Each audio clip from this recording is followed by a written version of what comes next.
Hello everyone, आज हम लोग पढ़ने वाले हैं 7 फरवरी से लेकर के 13 फरवरी के बीच का इंपॉर्टेंट करंट अफेयर्स की पीडीएफ आपको वीडियो के डिस्क्रिप्शन से मिल जाएगी। वहां से आप वीडियो के डिस्क्रिप्शन से करंट अफेयर्स का पीडीएफ भी डाउनलोड कर सकते हैं। Current affairs English as well as Hindi दोनों वर्जन में आपको पीडीएफ एक ही पीडीएफ में दी जाती है, इसीलिए क्योंकि कुछ बच्चे जो इंग्लिश मीडियम के होते हैं उनको प्रॉब्लम ना हो सके। तो चलिए आज का सबसे पहला करंट अफेयर्स हम लोग देखते हैं, शुरू करते हैं 7 से 13 फरवरी के बीच का। देखिए पहला यहाँ पे प्रश्न है, ल्यूक मैग्नेटियर आप लोग को पता होना चाहिए, मॉन्टेगियर सॉरी ल्यूक मॉन्टेगियर नाम है। और इन्होंने एक्चुअली क्या हुआ था मैं बता देता हूँ इनके बारे में थोड़ी सी बात कि एक्चुअली ल्यूक मॉन्टेगियर कहाँ के थे। तो ये फ्रांस के रहने वाले थे और फ्रांस के ये मतलब बायो साइंटिस्ट थे। और साथ साथ ही इनमें इन्होंने HIV के वायरस को खोजा था, जिनका हाल में ही डेथ हो गया है, अभी हाल फिलहाल में ही। और मैं बता दूं ये आपको चाइना में काम कर रहे थे फुल्ली, वैसे ये फ्रेंच थे लेकिन काम कर रहे थे चाइना में, और इनकी डेथ भी वहीं हुई है, ध्यान रखिए। नेक्स्ट प्रश्न हमारा है कि हाल में ही भारतीय राष्ट्रीय महिला दिवस किस दिन मनाया गया है। तो पता चल होना चाहिए आपको ये बात कि भारतीय राष्ट्रीय महिला दिवस सरोजनी नायडू के बर्थडे के दिन मनाया जाता है, और ये हर साल 13 फरवरी के दिन सेलिब्रेट किया जाता है। नेक्स्ट है, IRCTC ने किस दिन से सभी ट्रेनों में पके हुए भोजन की सेवा फिर से शुरू कर दी है। एक्चुअली क्या हुआ था कि कोविड का जो पहला आउटब्रेक हुआ था उसके बाद IRCTC ने क्या किया था कि ट्रेन में जो पके हुए खाना वो सर्व करती थी उसको वो संपूर्ण रूप से बंद कर दी थी। लेकिन अभी 2022 में 14 फरवरी के दिन से IRCTC संपूर्ण रूप से फिर से कैटरिंग और टूरिज्म को जो प्रमोट करता है उसके लिए वो अब खाना भी अवेलेबल कराएगा ट्रेन के अंदर में। नेक्स्ट है, मुनीश्वर नाथ भंडारी को हाल में ही किस उच्च न्यायालय का मुख्य न्यायाधीश नियुक्त किया गया है। मुनीश्वर नाथ भंडारी को मद्रास उच्च न्यायालय का CJ चीफ जस्टिस बनाया गया है। इनके बारे में एक छोटी सी जानकारी मैं आपको दे दूं कि ये इससे पहले पंजाब में भी कार्यरत रह चुके हैं। पंजाब में इन्होंने लंबे समय तक कार्य किया है और बाद में उनको चेंज कर दिया गया, पंजाब से प्रमोट करके उनको भेजा गया मद्रास उच्च न्यायालय में। नेक्स्ट प्रश्न है कि राष्ट्रपति रामनाथ कोविंद ने किस शहर में राजभवन में राज दरबार हॉल का उद्घाटन किया है।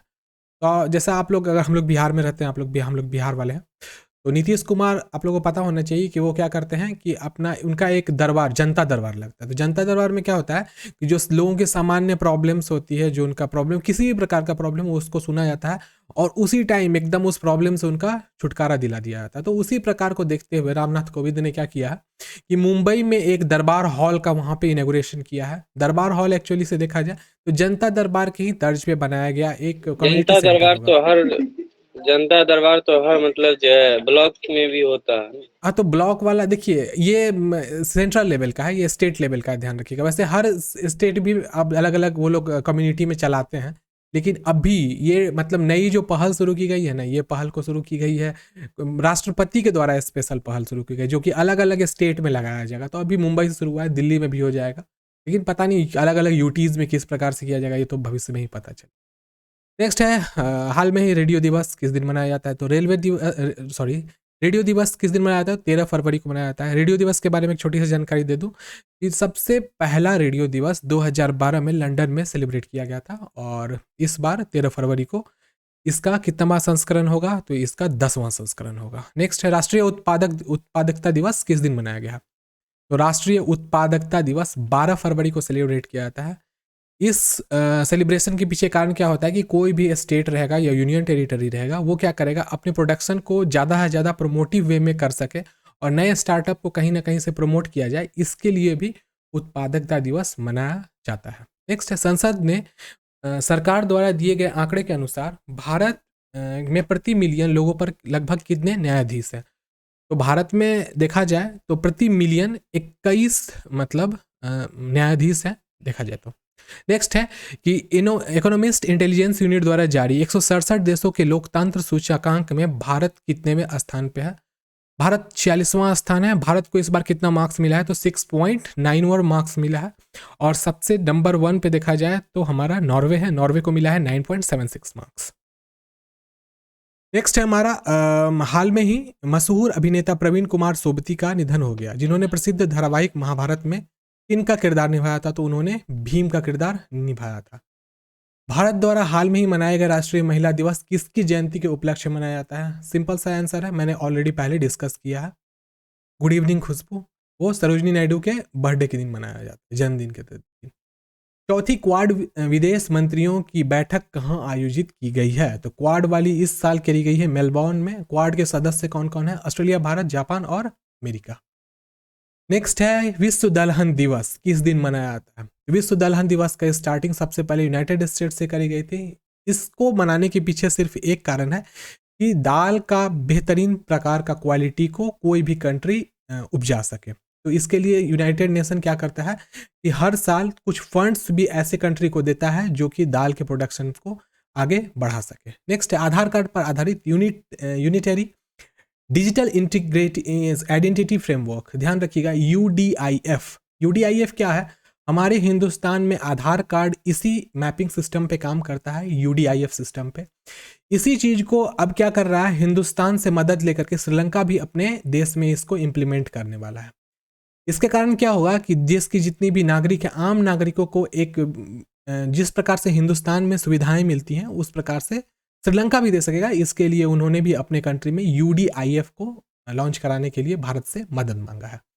दिसंबर 2024 तक भारत का पहला बुलेट ट्रेन किस शहर में बनेगा? ध्यान रखिएगा जितने भी मैक्सिमम मोदी सरकार के द्वारा कोई भी इनोवेटिव काम हो रहा है बीते 10 साल में देखा जाए तो 10 साल में नहीं, सेकेंड कार्यकाल में ज़्यादा देखा जाए तो वो सूरत से ही शुरू होती है। तो ध्यान रखिएगा बुलेट ट्रेन जो इस बार मतलब इनेगुरेट करी जाएगी, शुभारंभ करी जाएगी दिसंबर 2024 तक।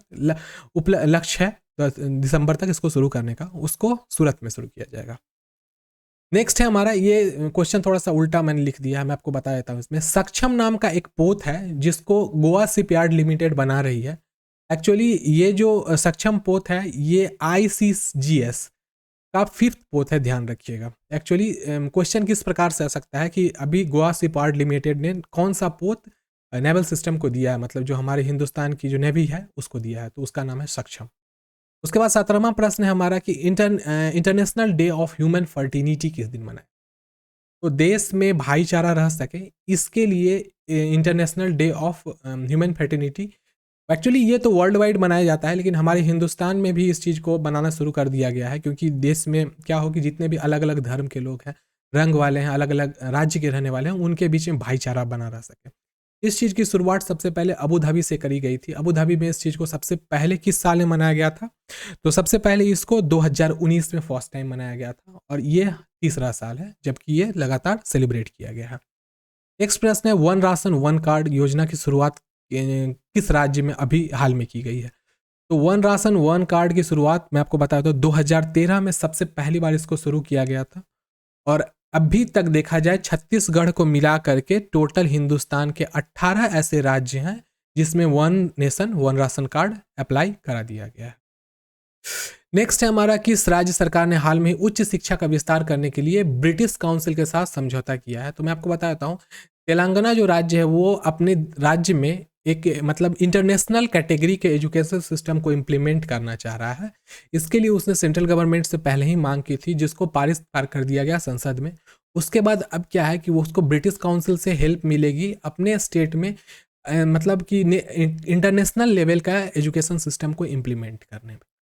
नेक्स्ट है हमारा, निम्न में से किस बैंक ने वित्तीय साक्षरता को एक आवश्यक जीवन कौशल के रूप में बढ़ावा देने वाले 5 ऑनलाइन पाठ्यक्रम शुरू करने के लिए NSE एकेडमी के साथ साझेदारी की घोषणा की है? मैं आपको वैसे बता देता हूँ NSE एकेडमी ऐसी एकेडमी है जो कि हिंदुस्तान ही नहीं बल्कि हिंदुस्तान के आसपास के जितने गरीब कंट्री हैं वहाँ पे जाकर के एजुकेशन को वो क्या करती है, प्रमोट करती है। मतलब वहाँ के एजुकेशन सिस्टम में थोड़ा सा इन्वेस्टमेंट भी करती है, साथ में प्रमोट करती है, साथ में वहाँ पे हेल्प करती है।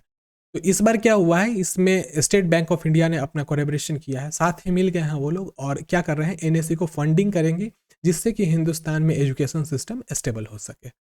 नेक्स्ट प्रश्न है हमारा, लोगों को डिवर्मिंग बताता हूँ क्या है ये महत्व के बारे में जागरूक करने के लिए किस दिन राष्ट्रीय कृमि मुक्ति दिवस मनाया जाता है? मैं आपको बता देता हूँ जो भी ऐसे लोग ऐसे फैमिली जो कि गांव में रहते हैं उनको मतलब बहुत बार ऐसा देखा गया उनके पेट में कीड़ा हो जाता है। पेट में कीड़ा होने के अलग अलग कारण हो सकते हैं। कभी कभार होता है छोटे बच्चे होते हैं वो मिट्टी वगैरह खा लेते हैं उसके कारण होता है, और अगर बड़े आदमी हैं तो गंदे हाथ से कुछ भी चीज़ वो खा लेते हैं उससे, और अगर उससे नहीं हो रहा है तो कच्चे फल सब्जियाँ खाने के कारण पेट में कीड़ा हो जाता है। तो इसके लिए ही 10 फरवरी को इस दिन सेलिब्रेट किया गया है। और 10 नेशनल डिवर्मिंग डे में क्या किया गया मैं आपको बताता हूँ। जितने भी गांव हैं उत्तर प्रदेश बिहार के, सिर्फ उत्तर प्रदेश बिहार के ही नहीं बल्कि हिंदुस्तान के हर एक छोटे मोटे गांव में जो कि थोड़ा रूरल है, जहाँ पे मेडिकल सुविधाएं ठीक से नहीं पहुंच पा रही है, वहाँ आइवरमेक्टिन और आइवरमेक्टिन के साथ साथ बहुत सारी ऐसी दवाएं जो कि पेट के कीड़ा को मारने का काम करती है, वो फ्री में बांटा भी गया है। नेक्स्ट है हमारा, भारतीय रिजर्व बैंक ने रेपो रेट को कितना प्रतिशत बरकरार रखा है। तो इस फाइनेंशियल ईयर में रेपो रेट हमारा स्टेबल रहा है 4%। और इसका फायदा क्या मिलेगा मैं आपको बताता हूँ। बैंक अब जो लोनिंग का काम करेगी, देना और लेना, उसमें वो मतलब लेनियंसी बढ़तेगी। मतलब अगर कोई आदमी बैंक से लोन लेगा तो उसको शायद कुछ परसेंट कम मिलेगा, और अगर बाय द वे कोई आदमी बैंक में इन्वेस्ट कर रहा है तो हो सकता है उसको एफडी वगैरह पे ज़्यादा इंटरेस्ट मिले। नेक्स्ट है हमारा वर्ष 2022 में निम्न में से किस राज्य में केंद्र सरकार 400 दूरसंचार टावर स्थापित करेगी। देखो पिछले महीने से इस बारे में बातचीत चल रही थी। हुआ क्या था कि उड़ीसा में मोबाइल टेलीकम्युनिकेशन ठीक से काम नहीं कर रहा है। इसके पीछे कारण क्या है कि वहाँ पर दूर दराज इलाकों में टावर्स नहीं अच्छे तरीके से लगाए गए। तो इसी को देखते हुए क्या किया गया है कि जो हमारी केंद्र सरकार है वो उड़ीसा में क्या करेगी, 4000 टेलीकम्युनिकेशन के टावर को लगाएगी, जो कि प्राइवेट कंपनी के साथ मिलकर होगा, जिससे कि टेलीकम्युनिकेशन कनेक्टिविटी अच्छे से काम कर सके। नेक्स्ट प्रश्न है, किस राज्य ने हाल में ही गैर कानूनी धर्मांतरण रोकथाम विधेयक 2022 की मंजूरी दी है। देखिए किसी प्रकार का धर्म कर्म का कार्य होता है, उस चीज पे रोकथाम लगाने के लिए कोई स्टेट भी आगे आके बोल सकता है। तो इसके लिए हरियाणा ने क्या किया, हरियाणा में बीते कुछ साल में देखा जाए तो धर्म बदलने की बहुत सारी घटनाएं आ रही थी। विभिन्न प्रकार के अलग अलग जो धर्म है उसमें या तो जबरदस्ती बदलवा दिया जाता था या लोग स्वेच्छा से बदल लेते थे। तो इसी चीज के लिए उन्होंने इस चीज को गैरकानूनी करार दे दिया है कि कोई भी आदमी किसी भी धर्म का है तो अपना धर्म बदल नहीं सकेगा। पता नहीं इस तरीके का समस्या क्यों आ रही है देश में, नहीं पता, लेकिन चलिए ठीक है, जो करना है करेंगे। स्टेट अपने हिसाब से किसी नेताओं प्रकार के का इस कारण। प्रकार के नियम बना सकती है। फरवरी 2022 में कोविड-19 डीएनए वैक्सीन लगाने वाला दुनिया का पहला देश कौन है। तो बता देता हूँ, डीएनए वैक्सीन एक विशिष्ट प्रकार का वैक्सीन है जो कि डेवलप किया गया है इंडिजीनियसली, मतलब कि अपने देश में ही डेवलप किया गया है। और ये कोविड-19 का ऐसा वैक्सीन रहेगा जिसमें, देखो मैं आपको बता दूं, कोविड-19 का नॉर्मल वैक्सीन लेने पे तबीयत खराब, सर दर्द वगैरह होने की संभावना रहती थी, लेकिन अब जो डीएनए वाली वैक्सीन है वो हमारे डीएनए कोडिंग के साथ मिल जाएगा। तो आने वाला अगर कोई माँ जिसके पेट में बेबी है और वो पैदा बाद में लेगा तो भी उसके डीएनए के साथ वो मिल जाएगा। तो भविष्य में भी उसको कोविड का इंजेक्शन लेने की मतलब कोई मैंडेटरी नहीं रहेगा कि लेना ही रहे, मतलब वो बच्चों पे ज़्यादा असर करेगा, इसीलिए डीएनए वाली वैक्सीन डेवलप करी गई है। नेक्स्ट है रोहतांग स्थित अटल टनल। आपको पता होना चाहिए अटल टनल के बारे में, जो रोहतांग पास में, रोहतांग दर्रा के पास में, वो दुनिया के वर्ल्ड रिकॉर्ड में ऐड कर दिए गया। आपको पता होना चाहिए Guinness book of world record. इसके अनुसार क्या है कि यह एक सबसे यूनिक ऐसा मतलब टनल है। टनल आपको पता होना चाहिए, एक जगह से दूसरी जगह जाने के लिए एक सुरंग बनाई जाती है, उसको टनल कहा जाता है, जो समुद्र तल से 10,044 फुट की ऊंचाई पर है। और ये एक तरीके से देखा जाए तो वर्ल्ड रिकॉर्ड है, इसलिए Guinness book of world record में इसको ऐड कर दिया गया। अगला प्रश्न है, आरबीआई ने ई रूपी वाउचर की सीमा 10,000 से बढ़ाकर कितने रुपए कर दिया है। तो ई रूपी वाउचर मैं आपको बता देता हूँ क्या है।